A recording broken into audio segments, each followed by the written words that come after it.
Lovely stroke, threw mid off before. Gilchrist's on 99. He needs just a single.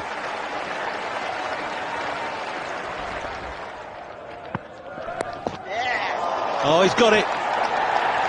He's just spooned it over the keeper. It's a deliberate stroke, and Gilchrist is delighted. It's his first Ashes Test century. He's third in all. Been a wonderful innings. Scored at great pace, 103 from 118 balls, and it's the third century of this innings. Oh, magnificent. Threw it on for four. This is a very special talent, Adam Gilchrist. Away through extra cover this time for four. The field came in, the ball shot past them. And that's four more. And another no ball. The torture continues for Darren Gough.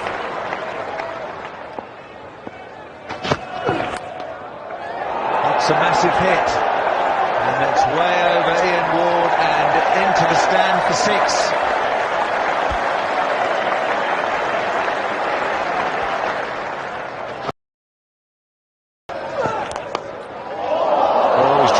Chance for the fifer. Pretty hard, mind. It has to go down as a chance.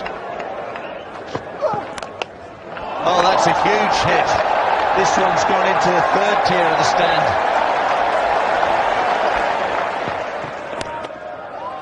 And that's clipped away beautifully. One bounce, four more. It's Butcher's turn to suffer. 4 balls bowled. 16 runs already conceded. The 550's up for Australia. Partnership of 45. McGrath's contribution 0. Ian Ward's under this, but it's flown over his head. 6 more. The 50 partnership's up. Glenn McGrath hasn't contributed 1 run. Next. Doesn't seem to matter who bowls.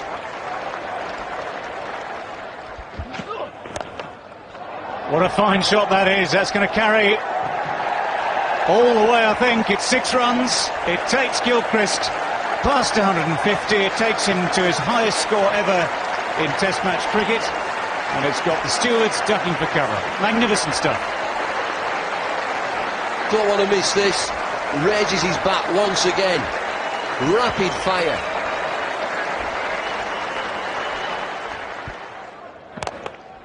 That's low, it's flat, it's straight to Andrew Caddick.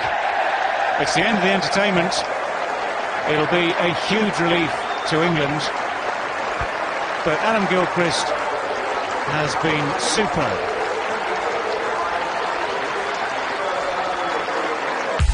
Sky Sports Cricket. Feel it all.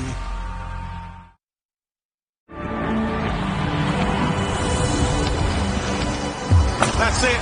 What a day. Unbelievable stuff here. Cricket on Sky Sports.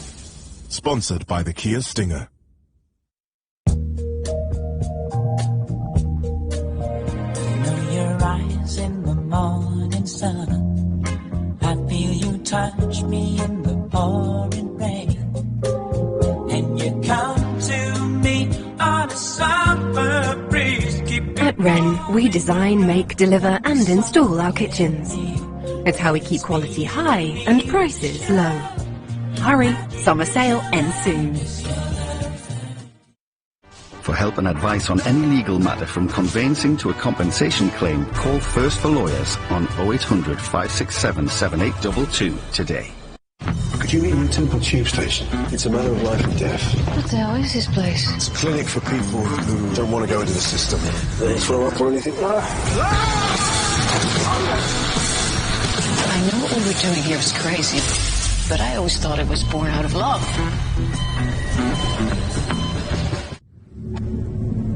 Next on the team for Europe, Charlie Hall.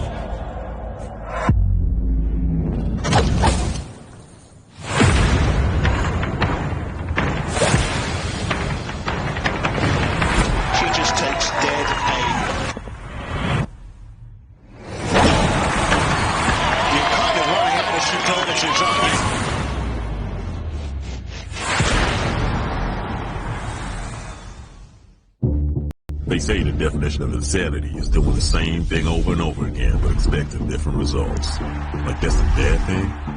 If something's worth doing, then you keep doing it, right? Besides, you need a bit of insanity to do great things. There's no genius without a touch of madness. No unbelievable. No inexplicable. No taking your breath away. No legends, no mavericks, no out of this world, no trying the impossible. So let's keep doing the same thing over and over and embrace the insanity. The 100th NFL season, live on Sky Sports.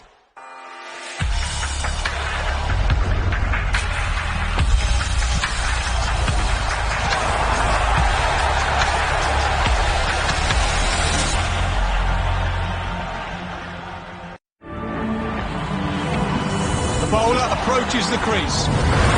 They won't catch that. Absolutely amazing performance. Cricket on Sky Sports. Sponsored by the Kia Stinger.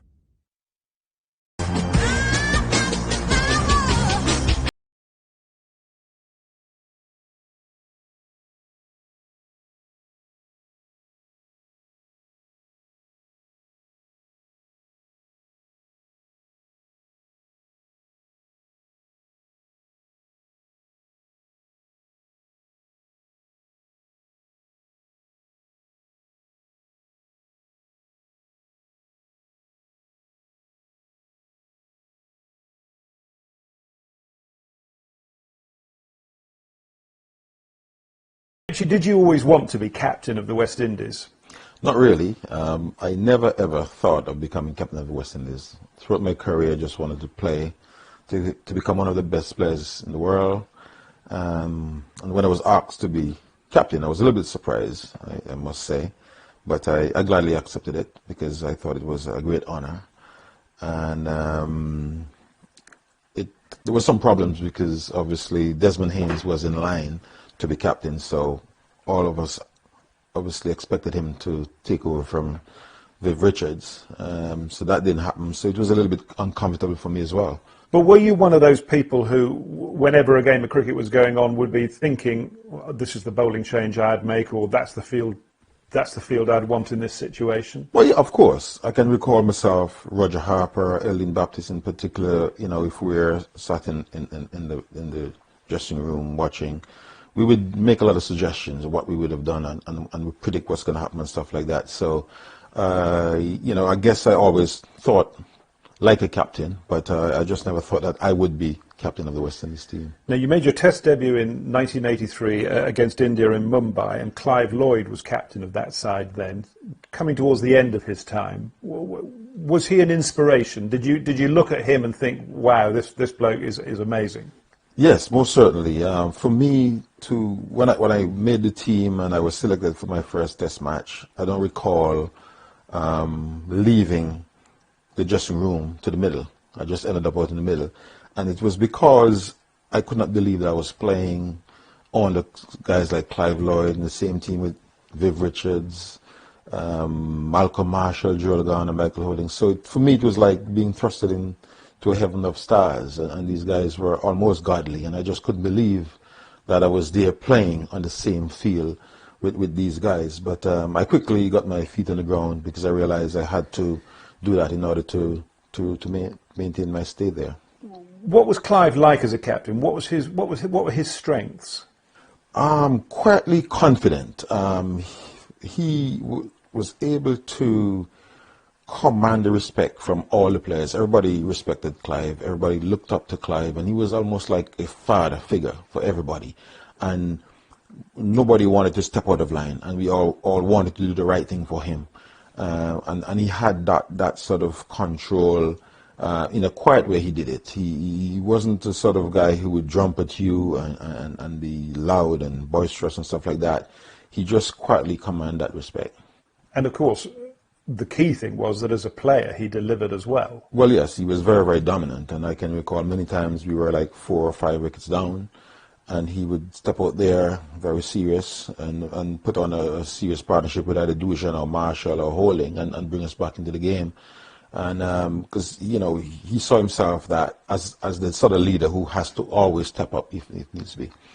I think he was also of the view, and I think it was him who said, it really doesn't matter how badly we bat, because we're going to have the bowlers to make sure you bat worse. Was that the key to his success? Well, he just had the nuclear armament. Well, first of all, he did a great job to bring the fast bowlers together. It was his idea to create that quartet of fast bowlers, and so obviously he had faith in them, and when players know that the captain have faith in you, it gives you that extra confidence.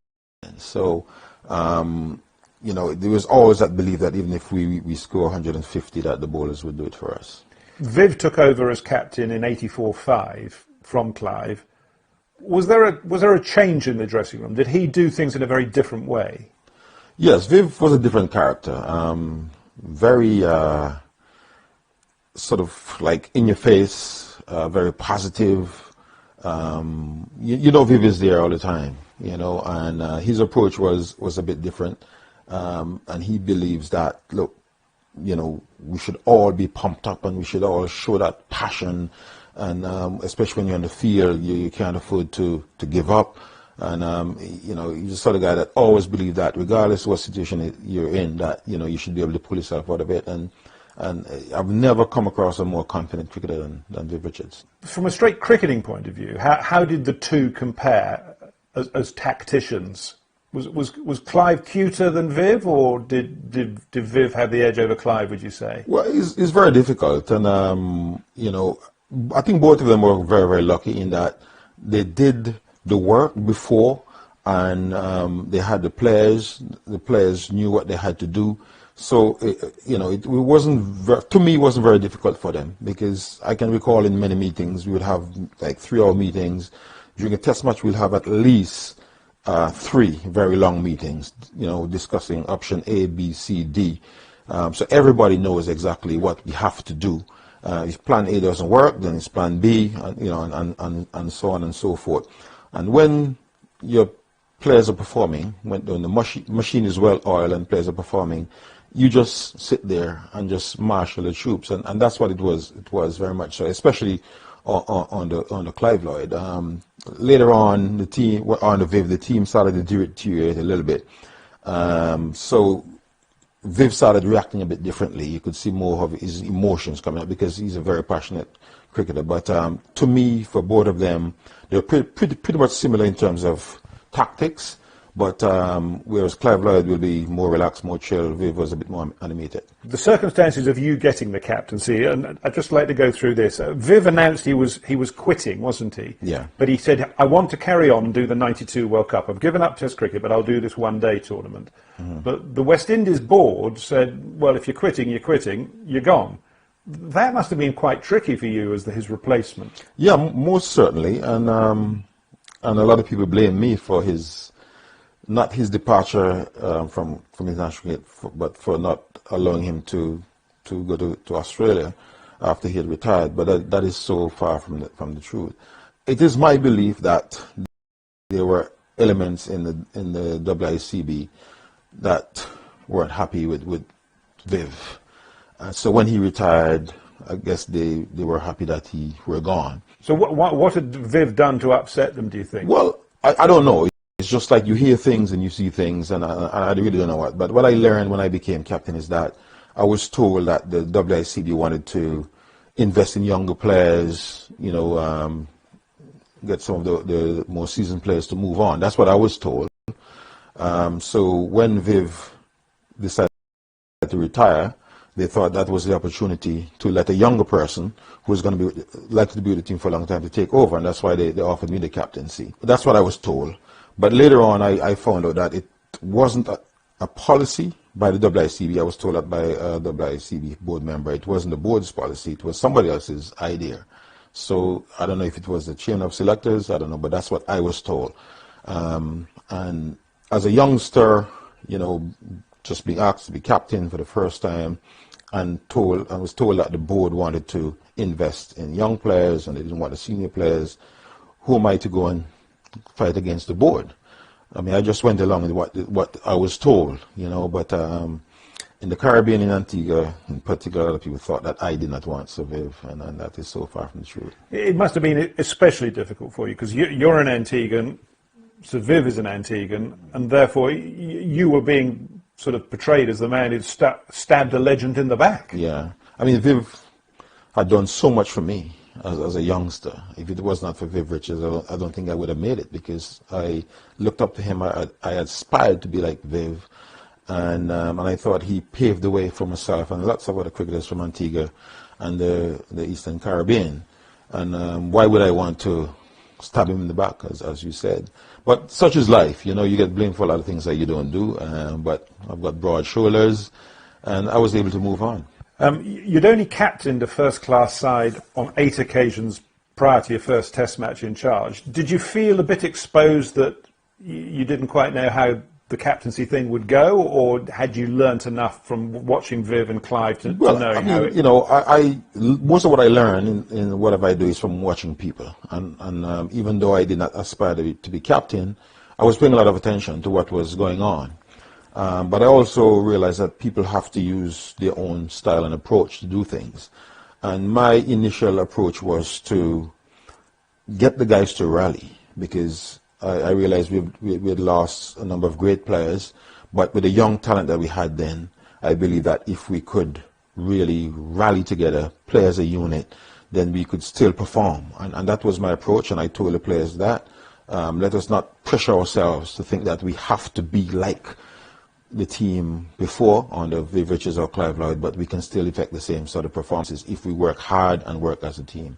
Now, you mentioned earlier that there was a thought that Desi would be the natural successor. I think Viv had said, this is my chosen one to take over. And of course the ball would go for you. How did you sort that out with Desi? Because he must have been pretty upset. Well, I'll tell you what, it was very, very difficult for me, because Desi and I roomed a lot together, and we were very, very close. And I have to take my hat off to him, because he gave me tremendous support. I know he was hurt, and I felt for him. But I said to him, look, I just couldn't say no, you know, even though I thought that you were going to be the captain, and I wanted you to be the captain, because he was a natural progressor from Viv. It was very difficult, but having consulted, a few people back at home, they said, look, you should take it, and I did. But Desi gave me tremendous support. He never showed me any animosity. He was always there for me, even though he was hurt, and I have to say kudos to him. Did you think about it twice, given the fact that you expected Desi to get it? When the knock comes on the door and they say, Richie, we'd like you to be the captain of the West Indies, was there a part of you, even for a moment, who thought, whoa, hang on, this isn't right? But of course, because as I said, I naturally thought Desi was going to get it. And when I was asked to do it, I was a little bit shocked. I didn't expect it. So I had to think about it. I had to speak to a few people back home, and they advised me that I should take it. It was difficult, but it would have been very difficult for me to say no to the West Indies Cricket Board if they offered me something like that.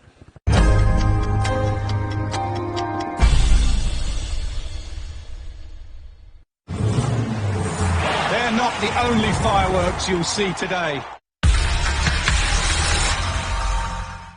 We took Lenore to the streets to find out what people had to say about its long-lasting freshness. Just What about you? You know these sheets were washed a week ago. No way!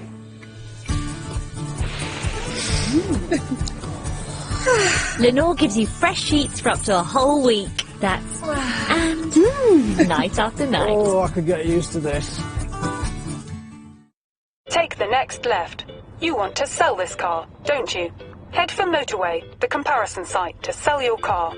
You don't have to part exchange or take the first price you find online. With Motorway, it's easy to compare prices from online buyers and specialist dealers. You could get up to £1,000 more. It's the smart way to sell your car fast. So take the next exit.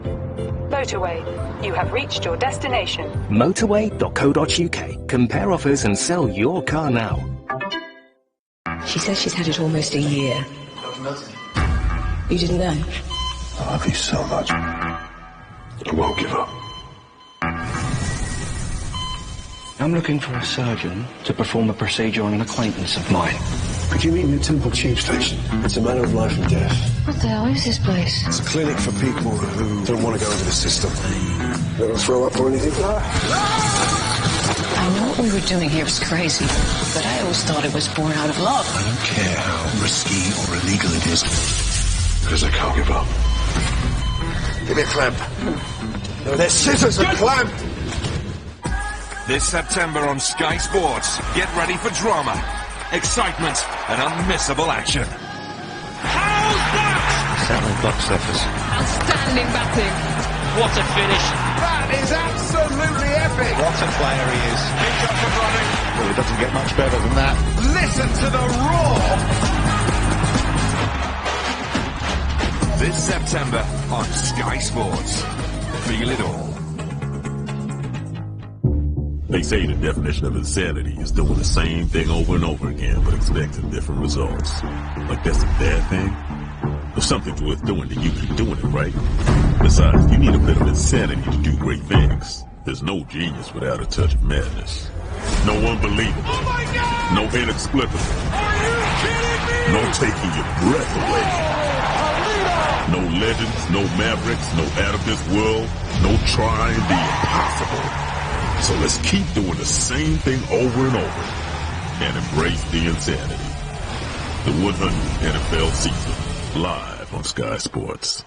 Cricket on Sky Sports, sponsored by Kia.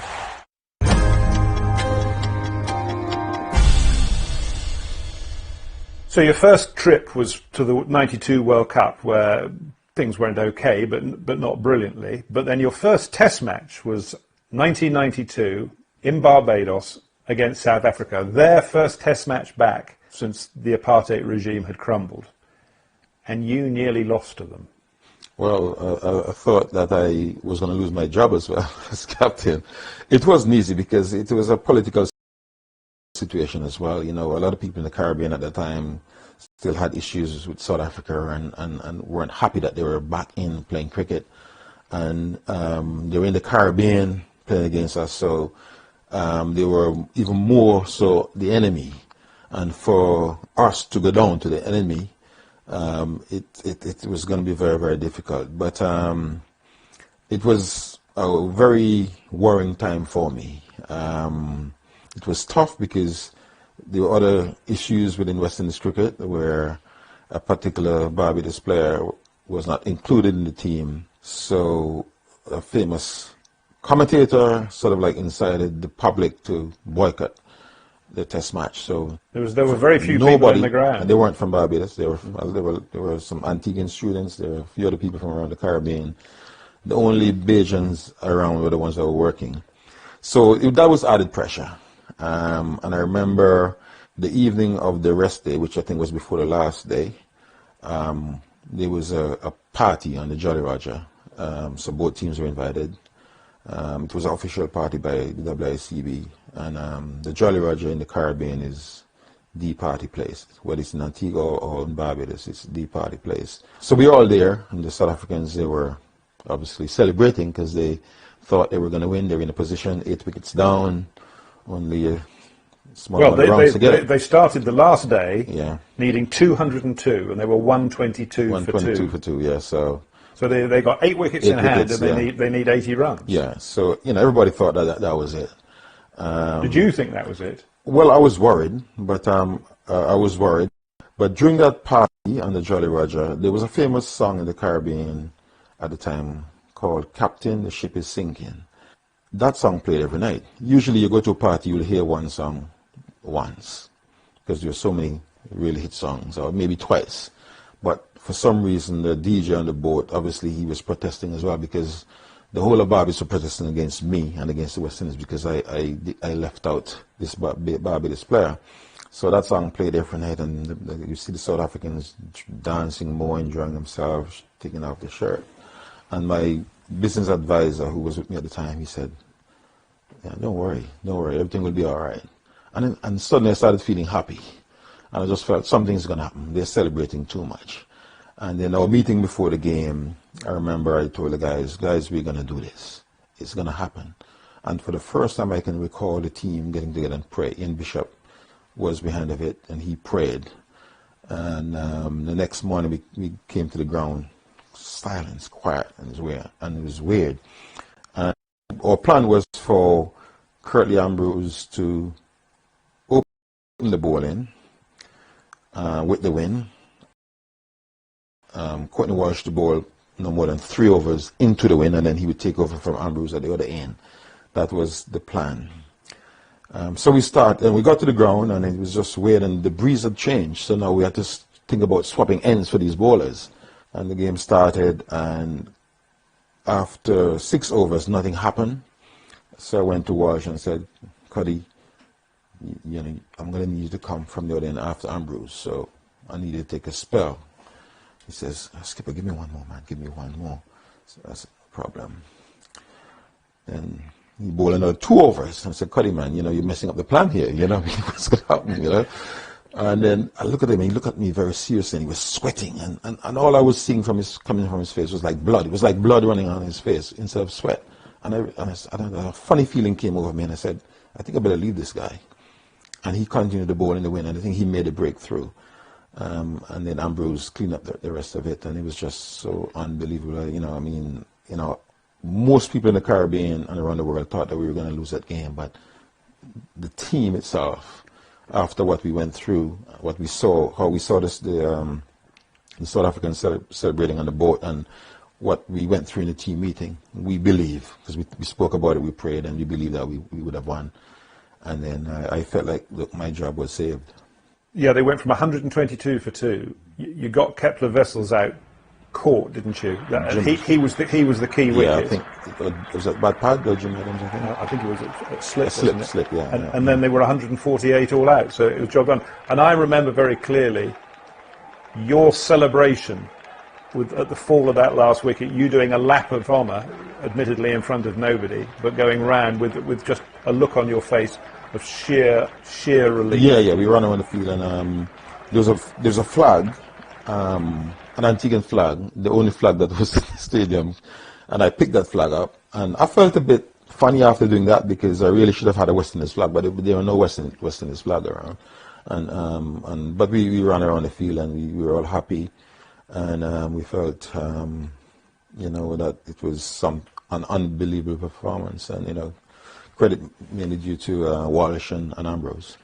Just 2 things finally on that game. First of all, I'm interested that the West Indies board thought it was a good idea to take you all on a big party ship the night before. Were they just helping you by giving the South Africans a little bit too much celebration the night before, that there was a hangover around or 2? Well, you know, one of the reasons why we used to do so well in the Caribbean as well is that, you know, our visitors would get carried away with the lifestyle and the partying. Well, we're used to it, so we know deal with it, and often our visitors don't quite deal with it the same way. One other final point, that you mentioned obviously that there was a lot of political hoo-ha going into the match because a Barbadian player had been left out of the side. Did that sort of depress you? Because one of the things that Clive did when he was captain was that he got that sort of inter-island rivalry just put to bed. Was it starting to resurface again, that you had to have the Barbadians? Well, look, it was always there amongst the fans. And the disappointing thing was when the people from the media would really inflate it and stir it up. And then the fans will jump on board. I mean, that player who got left out was Anderson Cummings, and the person who came in was Kenneth Benjamin. I mean, Kenneth Benjamin was bowling very well at the time. So they thought that because Benjamin is an Antiguan, it's because of me as a captain. I didn't want Cummings, a Bajan. And then I'll call a name. May God bless his soul and may he rest in peace. Tony Cozier was the one who was behind it. You know, he started publicizing things in the press. And so the people decided, look, they're not going to come and support the match, which was very, very disappointing. But were you responsible for the selection, or was it? No. I mean, we have 3 selectors, and myself, and the chairman has a casting vote. So many times in the selection meeting, I never got the team that I wanted. You know, but it's a democratic process, and you have to go along with the majority. And then if it's tied, often the chairman is the one who has the casting vote. So you won that game. by the skin of your teeth, and then you went down to Australia the next winter, 92-3, and you won that series. And of course, the background to all of this is that Viv has never ever lost a Test match series. The West Indies haven't lost a Test match series since practically before the beginning of time, as far as anybody is concerned.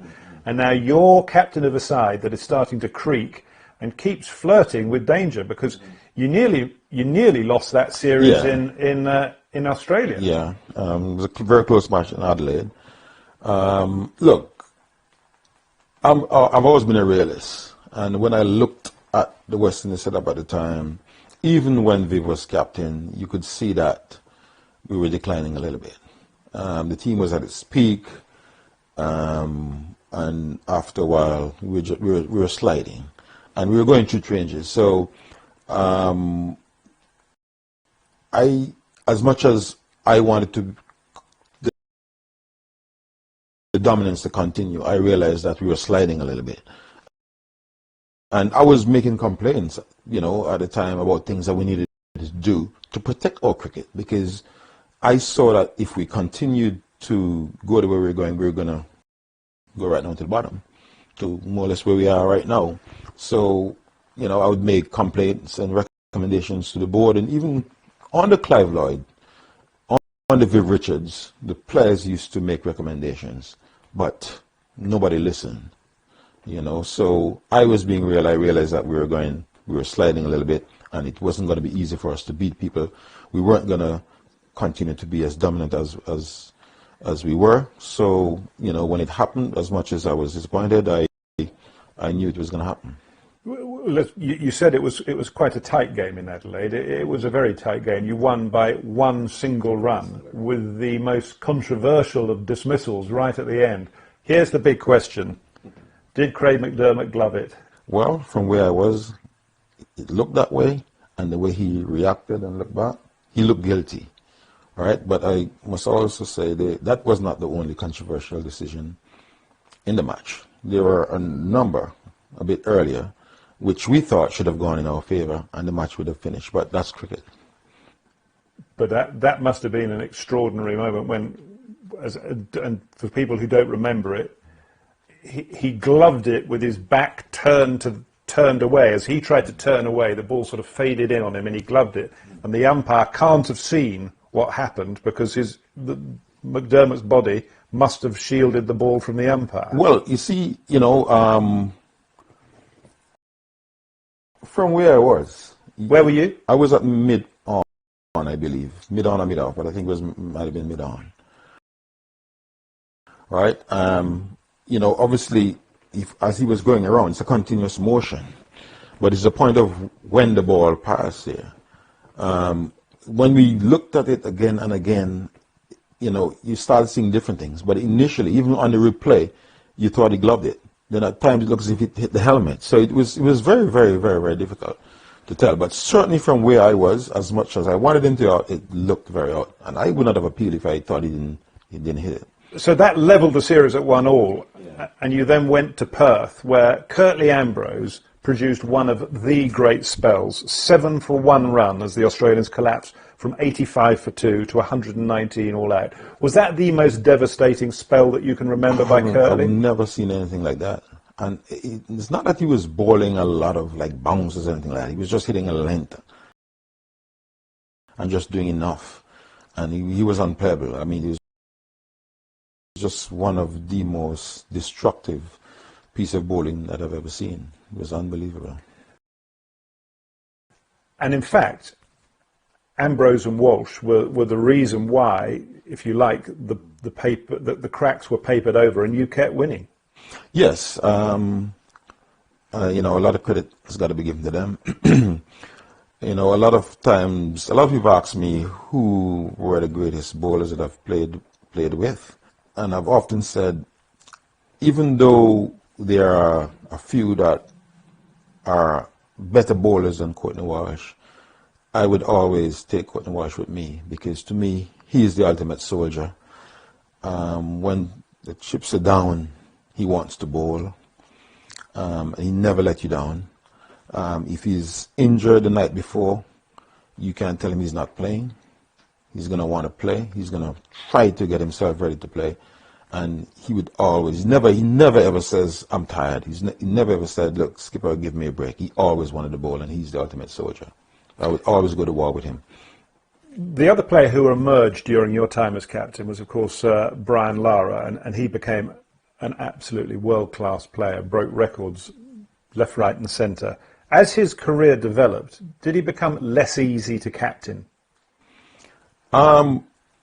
Before Brian Lara played for the West Indies, we were pretty close.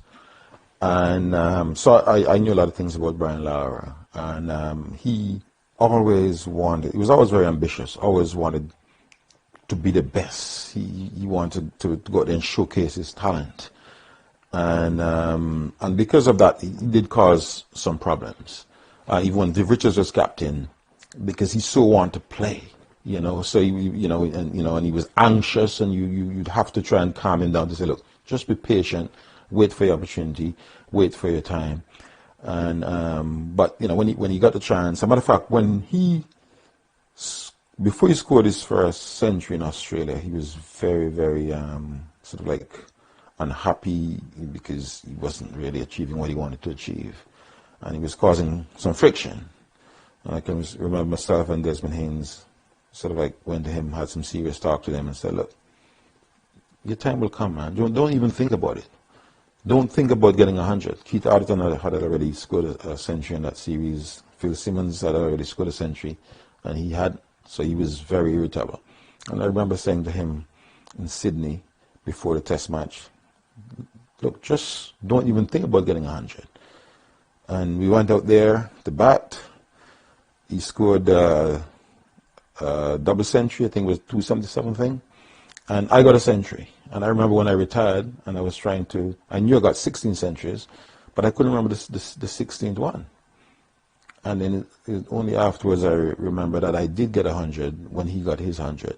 And the reason why I didn't remember it, because I so wanted him to get 100. So I was out there batting with him most of the time, urging him on, just saying, don't think about 100, just think about batting. And so I was very pleased for him, and he never looked back. He just keeps scoring runs. He's got a big appetite for runs. He was an amazing talent. He's the sort of guy who would say, look, I'm going to score 100 today, and he would do it. He was different to a lot of people, and I used to manage him differently. For instance, the manager at the time when I was captain was David Holford, who believed in curfew. And I would say, look, we're all big men. We should be responsible. I don't believe in curfew. Brian Lara is the sort of guy who he would go to bed early, and he wakes up, and he just want to go and have a drink. But he's not going to drink a lot. He might be drinking soda or whatever, and he's going to come out and deliver. I never had a problem with that. Others did. I didn't. But he was a different individual, and I guess that's why he was so successful, because he knew what he wanted, and he would go about doing things his way.